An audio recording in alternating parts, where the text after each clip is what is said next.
After the 3, you fall off this cliff when he stops shooting the fire. So 1, 2, 3, you would go off then. I don't think I actually did it right. 1, 2, 3. There we go. Now that fire should be at the right point for when I start the run. I should get there, and it should be just fine. And I forgot to delay the timer, because you start with a minute or second 30.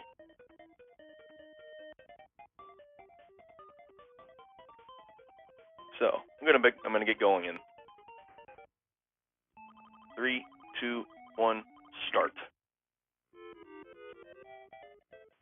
So the Surprise at Dinosaur Peak is one of the most expensive carts you can find for an NES at the moment. I think it's at about $1,000 or more. I haven't really looked up prices, but one thing I always like to open up with when I'm talking about this game is that I've had the cart since I was 5 years old.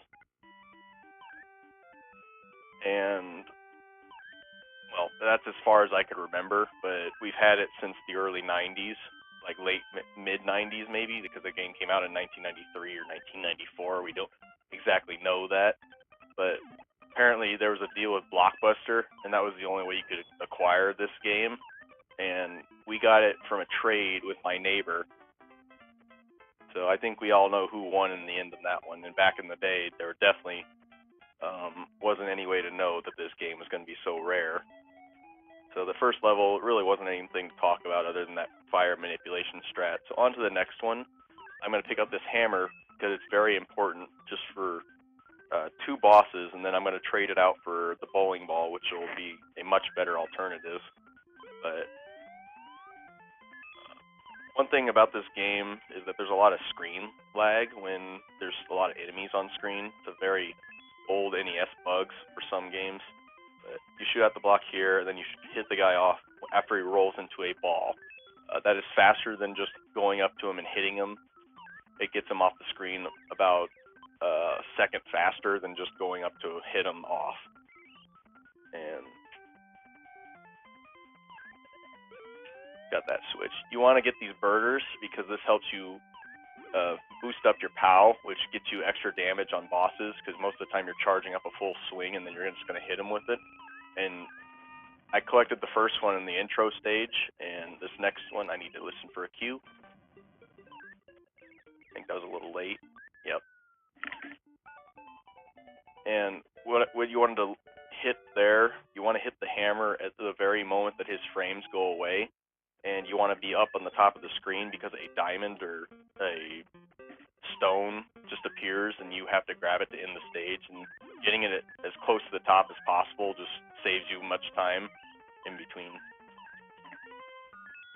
So the cave level, shooting out these blocks, and Barney has a smaller sprite, so anytime you want to jump over somebody, you want to use Barney. So back in the day, when I first started, I jumped over that guy with Fred, and a lot of my runs got ended because I kept getting hit there. Something that Author Blues taught me. So here we are on a minecart ride, the auto-scroller. But there's a little trick that you can do at the end of the stage, into this little section, that you can maintain your minecart momentum by doing a frame-perfect jump at the spot where the sign says jump. If you hit the spot, like when you land, you can continue to have that momentum and get into the boss little room faster. So here I'm going to try it. I jump high, and I hit it at the perfect time, which I didn't do at that time. But you would keep the momentum, and here I got the perfect RNG. You want to get a boulder to land. And if you can get better RNG than that, you can get 2 boulders, which you would hit into the caveman, do 10 damage rather than just doing 5 with the boulder. And it's faster to do it that way than it is to just walk up to him and wail on him until he goes away.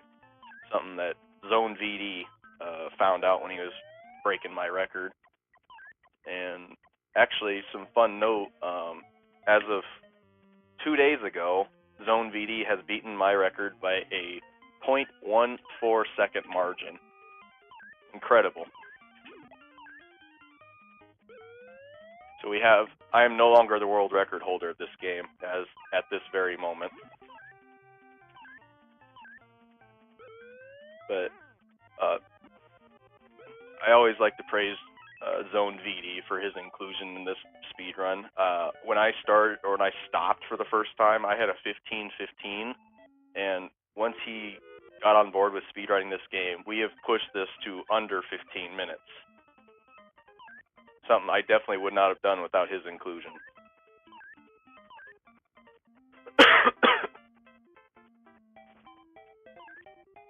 So the rock quarry is one of the easier levels in the game, and this wheel, you can actually sometimes fall through it and go into that hole if you're not paying attention.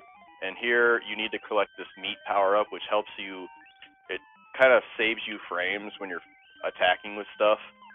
So Fred's club swing is now going to be so much faster than it was for the, like it's almost instant now. But I need that in order to do the skip at the very end of the game, so now dying is very bad. But you may, as a speedrun, you shouldn't be dying anyway, but I can't do the skip if I die and lose it, so I have to collect the meat power-up right before it.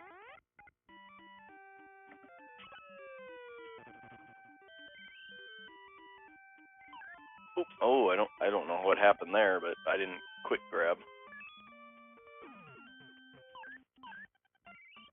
So I'm going to try and grab this bowling ball here as quickly as I can, but I don't want to bonk. Well, I'm going to bonk, but this boss fight, you have to hit him with 3 charge swings. And I made him to go up as quickly as possible. Then I wait here for a second to keep him down, and that just makes it so he gets off the screen a little bit quicker. And that was a great fight. So now we're on to the countertops, the kitchen level. I don't really know what they were going for with this one, but you're going on countertops here. There really isn't any much faster way to go through there. I mean, you can, like, I was doing a task of this game, and you could actually get up on those the cups slightly, but you couldn't go through them.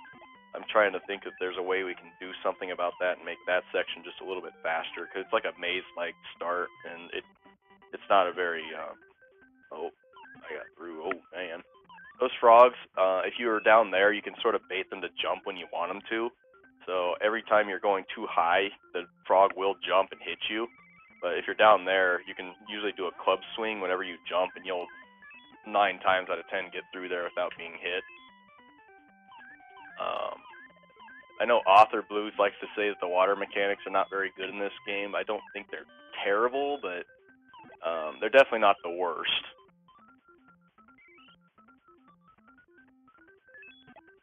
And I am switching characters for a reason there. Barney, being the smaller sprite, doesn't get bonked on those spikes as often as Fred. And so here I'm trying to get a 4-hit spider. I don't know what manipulates it to do that, but sometimes this spider starts with less health than he's supposed to, and that I actually had a perfect fight. Normally it would take 25 damage, which is 5 charge swings, but that one was 20. Again, I don't know why that happens, so if someone wants to figure it out and let me know, I would greatly appreciate it. So we're on to the purple, which is hut, but on my TV it's pink. And it's a very straightforward stage. You want to try to hit these ghosts as soon as you can, and get off these switches as soon as you grab them. Only Fred can grab those switches, so you have to switch characters whenever you're Barney. And I need to do a little quick jump here to get over these ghosts. And there we go.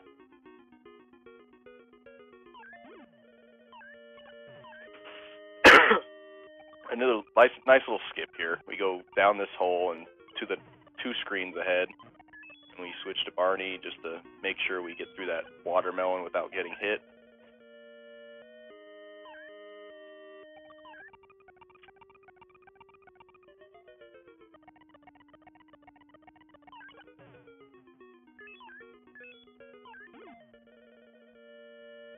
Now, this door here, if you get hit at any point in this, you will not make it up there. So, I need to... Got it. And then onto the boss. You throw a bowling ball really quickly, just to get the damage quick. And this is one of those fights where you wait for your opportunity to hit. So as soon as the witch appears, you get over there as soon as you can and hit her, and then repeat the process until she loses. But what I'm trying to do here is I'm trying to maximize my opportunity to hit, so I stand on one side of the screen and hope that she appears there, and she just appeared in the worst spot for that one. So one more hit, and I try to grab the gem again at the top of the screen, and that was a terrible positioning. You want her to be on the bottom portion, or at least on the right side, so that she falls off the screen, but being in that spot was just one of the most time-consuming death kills ever.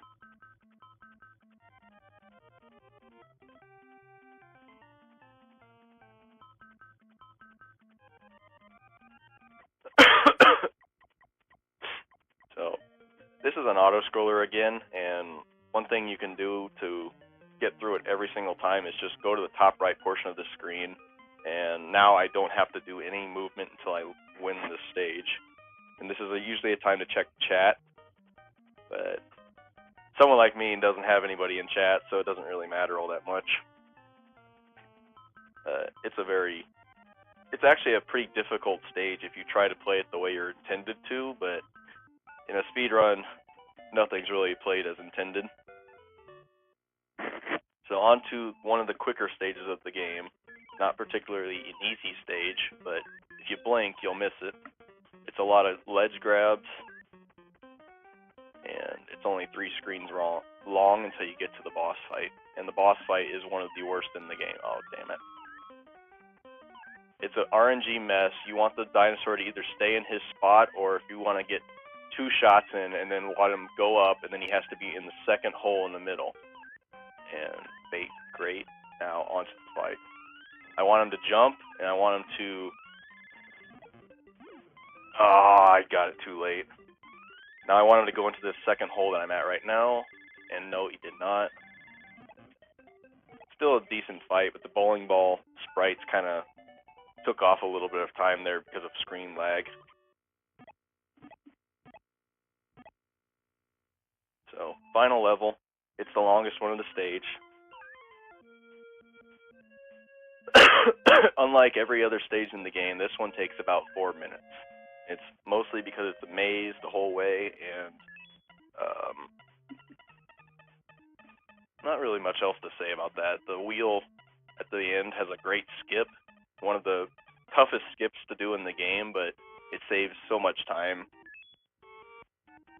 Now here I can actually get on this rock and just walk to the end and then jump at the very last second, but it's so precise, and if you miss it, you die, and then you have to go back to the beginning of the stage.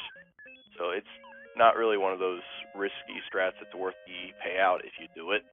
It only saves you about half a second.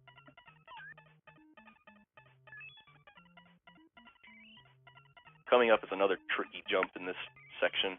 I want to get Barney to damage the bat, but he does only half damage whenever he does a hit, but I threw the bowling ball instead because my controller is very, very dated, I would say. So anytime I'm pressing the left button, I usually get an up input. That was not a very good time to have that happen. Oh yeah, your power-ups are also on a global timer, so in this point, or the particular part that I needed that bowling ball to come back, I didn't have a power-up in order to do it. So here, we throw another bowling ball here. This enemy is the only one in the game that will take your item away if you get hit by him.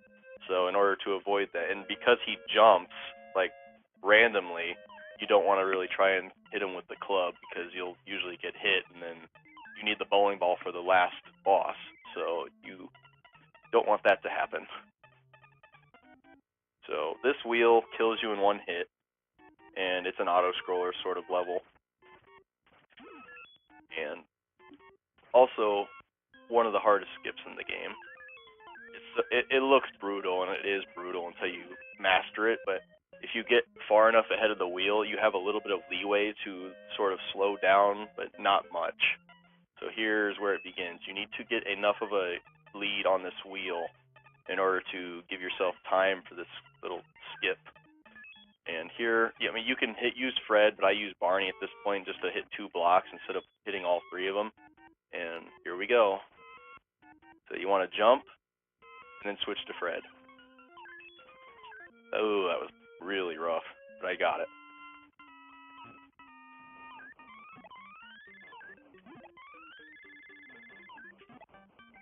Now, you can actually hit this dinosaur before he jumps over you, but the timing is pretty precise. So, onto the final boss. You want to try and open up with the bowling ball, and then whale her down until she loses. So I try to jump when the cutscene goes up.